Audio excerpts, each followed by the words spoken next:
And finally, because it's well deserved and much needed, the Icon Vjuan Allure. Hello, hello.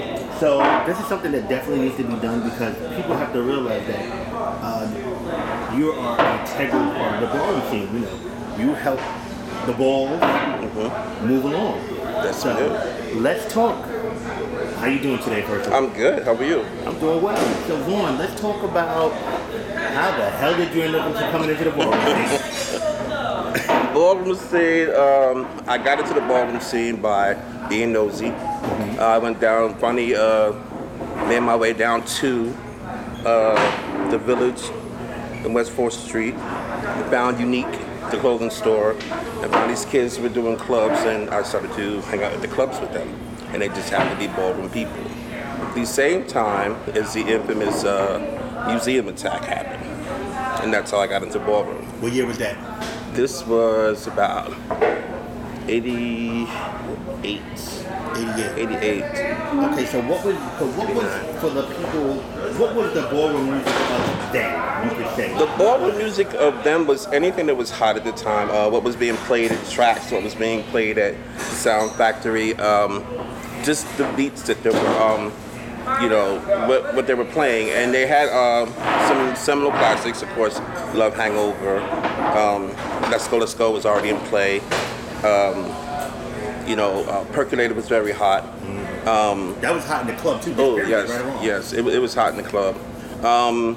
But that was a New Wave song. The Ha was a New Wave song, which then transitioned over to the Femme Queens. And what is it? Acid Crash. Acid Crash was one. What was the one? I mean, I remember a lot of girls that vote in the club. Master Blaster, I think it is. Master Blaster also in the mix. There was a lot of them. It's just so many different ones, different versions of Love Is a Message. It was a whole set of mixes of Love Is a Message. DJ Sneak, Junior Vasquez. It was just a whole bunch of them. So from entering into that in the late 80s, tell me what was the difference of, you could say, ballroom and the clubs musically to now? Musically, you had to work with what was there. It wasn't a jukebox thing. You were not spoiled. To be honest, we spoiled the ballroom. We gave you your own music. We gave you options for you to listen to. And then it was whatever they threw on, you had to perform to. It was. They asked for, change the beat once in a while. You can hear it on some of the tapes, but it's not going to be a crash or anything. You had to perform. You had to turn it on. And do you like that music of yesteryear compared to now? How anyone could basically vogue to anything that could really kind of test your personal performance by putting anything on? I like that people vogue to a lot of different things. When I first started to learn how to vogue, I had to learn from reggae, dancehall, to hip hop, to go-go, everything. And also learning how to dip, get to the floor in 8 counts, get to the floor in 7 counts, get to the floor until you had the Macaella. Talk about the Macaella when that entered into the Macaella. I was actually in Italy, and I was coming back shopping with a woman who owned a store, and I went to the Octagon. And at that time, all my friends had gone. I didn't know anybody there. I knew Danny. Oh my God, what's his name? Can't think of his name right now. But he's in Atlanta. But he used to pick me up from Penn Station. We used to go to the Octagon. And one night I was there and he wasn't. And there was a group of people over there and they would not vote with me. And it was because it was in my own world. And I'm like, okay. But I saw this one person and it was a guy in drag. I didn't know who it was, but it was Mysterious Dior. And he was doing this tick thing, and he was doing this, and he was like, yeah. And I was like, whoa, what is that? And that was the Macaella. And seeing it just that's not gonna happen. I'm not gonna do that. How Vogue was then. Yes. To see that. It was very, very dramatic, like the first time you saw it, versus, you very systematically break down to the floor. And to watch someone just hit it. And there was always be on beat. And there was always a debate on who was the one that invented the Macaella. Was it Mystery or was it Ashley? So what I say now is that you can just say that he was the first. Which one did and she was the first? I would say that because there's a part on that Catwoman performance actually did, but she kind of did it. Which one, the latex ball? The one where she's in the patent leather, when she actually had the cat. Oh, the latex ball. Yes, it's when she kind of did it. Look at it again. Look at it again. So I'm not. That was before I met Mystery. So I don't know. I really remember don't. back then it was like a big thing with them. It was. It was. I know that. I think Ashley definitely named it. That was. She named it. Mystery just did it. It was great seeing him. I never met him before, but I met her that night. And that was when I started to vogue, and my vogue had morphed from new way to old way. I was actually voguing to that rowdy shit. And I did a dip, and they said, "Who are you?" And they all came around me, and that's when I met all the rest of the ballroom kids. So what was the first house that you ever was in? The first house I was ever in was a house out of Virginia called Charisma. Charisma. House of Charisma. How long was that house around for? Oh, about a week. No, other houses, everybody else went to begin a house in Virginia. I was leaving. I was getting ready to go to Italy. Then that's when the Overs came up. Dolce & Gabbana, D&G's, and also the Agnes, which then became, most of them became Mizrahis and all that stuff. So from there, is that when you went to Allure? No, I went to Italy, and when I came back, I was with the Essence people, the Essences. What's his name? He's from Mizrahi too. Tehran. And Michael, but they were disbanding. And Tehran had gone to be a Mizrahi, and we were trying to figure out what was going on. And in between this time, the Allures had seen me, and they said, "No, Shade, you don't become part of Allure." And I said I was in between doing something with someone else. I said, "But thank you." And they asked me again, and the third time, it was up in the air, so I said yes. And I've been in Allure. Would you say that where you made your name as a DJ, DJ from Allure? I actually I wasn't a DJ at first. When I went to Italy, I just started collecting music, all kinds of music, just amassing and knowing who did it. It was like being a DJ, but I wasn't playing. And when I got to Italy, I had so much music. They wanted me to play in the club, but I wanted to play house, but they wanted me to play hip hop. So it kind of worked out, and I became a DJ there. And when I came back to the States the first time, I started to make little mixes for my friends with a little introduction. If you have some of those, that's where those voices came from. And I would just, do a little skit in the beginning and then do a whole mix. But I was making tracks and giving them to my mentor, Cedric. And Cedric was your mentor? Yes. So the legendary, iconic DJ Cedric. The District House, okay. So what did you learn from him? From Cedric, first of all, I was a Junior Vasquez head. Anything they played in Tracks New York, I was in love with. And I was convinced there was nothing else like that.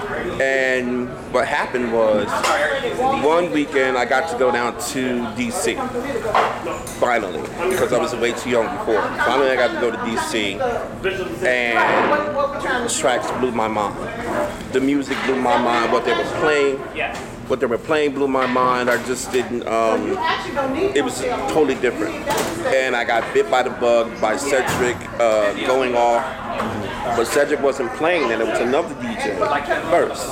And then when he left, Cedric took over. Could you tell the difference? Not really, because they played the same music. Gotcha. And it was really seamless. At first I thought Cedric was the DJ. But the music was so crazy, and to watch the kids in DC, Robert, Mugler, all these people, oh my God, it was crazy. And plus the Scuzz, DJ Scuzz, if you know anything about that. Anytime on that they start doing that, it's done. Let me ask you this. When I came out in 97, I remember like in the clubhouse, and I remember other places where they would actually like vogue in the club. Like, yes. They would vogue. They don't even have them in the club now, but to me now that's terrible to look down upon that. Do you think that's different? It is totally different. You would see, if you remember the size of Tracks, Tracks DC. I've been to Tracks before. I went to Tracks in like 2000. Okay. Tracks, the entire main floor was full. You had the exhibition dancers at the beginning. Then you had the house dancers in the middle. And right 3/4 of the way to the stage was where the walking kids and the voguing kids, we just meshed. Nobody bumped each other. They liked what you did, you liked what they did. We were all out on the floor, no problems, no fights, no nothing. And we did it all night long. Nobody. Do you miss those days? I miss it. It's because it was like, we didn't even, there was no question. Sunday, you knew where we were going. Tuesday, you knew you were going. Saturday, you knew you were going. Promoters, all that stuff, we got into promotions, curating nights. It didn't even matter. I didn't even know what that was. It was just open. And we just went to the club and you vogued and walked runway all night long. All night. I mean, like, come out drenched. Extra outfits and stuff. And you miss it. You miss it now. It's like they have lounges.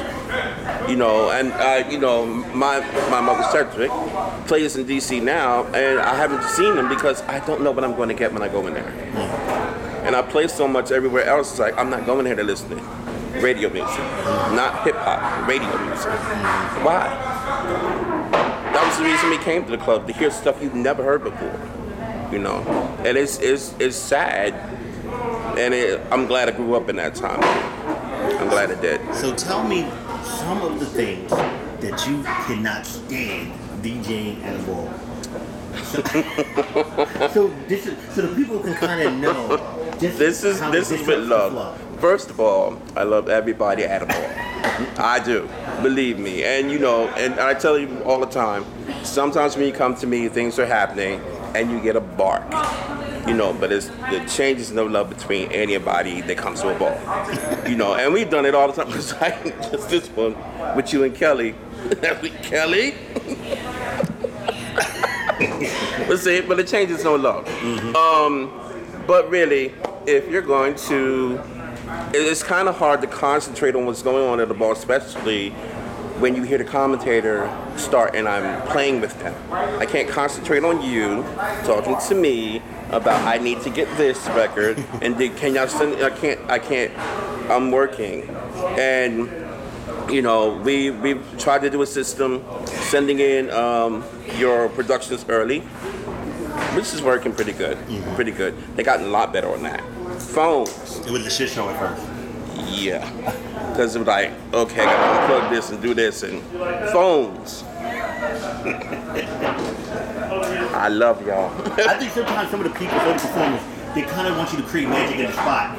Well, the thing is, we actually are creating magic. Right. A lot of the times when you hear... But I mean when they're not fully prepared, I'm talking about. No, but they want what they have, but get it to us early.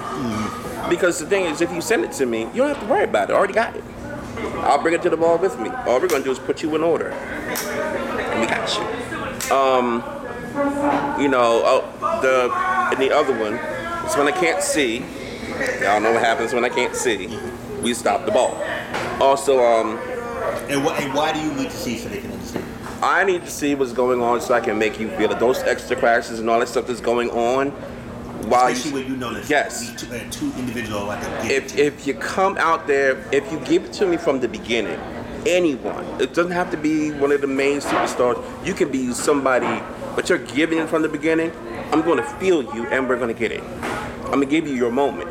That's why I want to see. It's not because I just want to see. I want to make the crowd go up for you. I want to make you go in. That's why we're doing it. Okay, now tell me now. Who are some of the ones that make you feel it? Who are some of the ones that you okay. the ball and they give it to you? There are so many, and it's so many. I'm gonna leave a lot of people out. I'm serious, because I would stood up there and chase people down and be like, look, come here, you turned it. Because I just seen your post, you go to Pandora, and I think that was so sweet. Because she's a new girl, and I think that I think that it was beautiful that you wrote that because she's a new girl, and a lot of people are just discovering her, and I think that recognize the new talent as well. I thought that was really nice. The thing about it is, I'm a performance kid. The reason I gave you such a hard time is because I perform. I battled the old way. I battled the new way girls. I battled the Vogue Femme girls. It's documented. You can see it. So when I give you a hard way to go, that's why. I want you to be the best that you can, because we had to be the best that we could be. You want those moments like the people that you idolize, let's get it. Tighten it up, make it look great. A lot of the things now, I'm going to tell you something, listen. A lot of the performances that you do, the people are watching on clips. When these people get these jobs for these companies, that's what they're looking at. If you look sloppy on a clip, you're not going to get it. Straighten it up. This is not a read, I'm telling you. They're looking at a bunch of stuff. Finesse it out. I put that up there. Finesse your Vogue. Control your Vogue. Because when you do, they're like, oh, that looks really good. That looks great. Oh, yeah, get them. And to be honest, I think that's missing a lot of the Vogue today. It is. The precision and the cleanness. But you can be dramatic, right? And be precise. But it's still Vogue. Exactly. You can be so dramatic and get it together like this. You asked about the people, Pandora, of course, Star.